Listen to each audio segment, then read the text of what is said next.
बिस्मिल्लाहिर्रहमानिर्रहीम। अस्सलाम वालेकुम। A1 टीवी की हेडलाइंस के साथ मैं हूं तहसीन यूसुफ। नजर डालते हैं हेडलाइंस पे।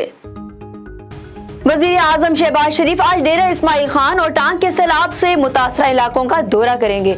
वजीर इत्तलात मरियम औरंगजेब ने कहा, शहबाज शरीफ इमदादी कामों का जायजा लेंगे। कराची में हाक्स बे के करीब समंदर में 4 अफराद डूब गए। डूबने वाले एक शख्स की लाश निकाल ली गई, 3 की तलाश जारी। पेट्रोल महंगा होने का इम्कान, पेट्रोलियम मसनूआत पर डीलर्स मार्जिन बढ़ाकर 7 रुपए फी लीटर मुकर्रर। वफाकी काबीना ने सर्कुलेशन के जरिए समरी की मंजूरी दे दी।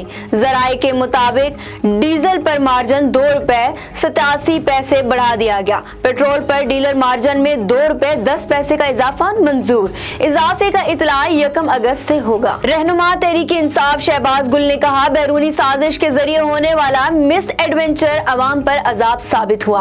रोज केस नई इंडस्ट्री के बंद होने की खबर आ रही है। बेरोजगारी में रिकॉर्ड इजाफा, महंगाई तारीख की बुलंद तरीन सतह पर पहुंच गई।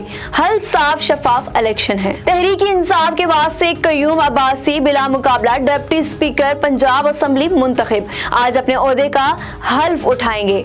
अपोजिशन ने डिप्टी स्पीकर के इलेक्शन का बाइकाट किया। मुकर्ररा वक्त खत्म होने तक अपोजिशन से किसी ने कागजात जमा ना कराए। मुस्लिम लीग नून का तहरीक इंसाफ पर मैच फिक्स करने का इल्जाम। पीटीआई ने कहा, अपोजिशन ने शिकस्त के खौफ से राह फरार ली। अपोजिशन के नामजद उम्मीदवार अली हैदर गिलानी ने गले लगाकर वासिक कयूम को मुबारकबाद दी।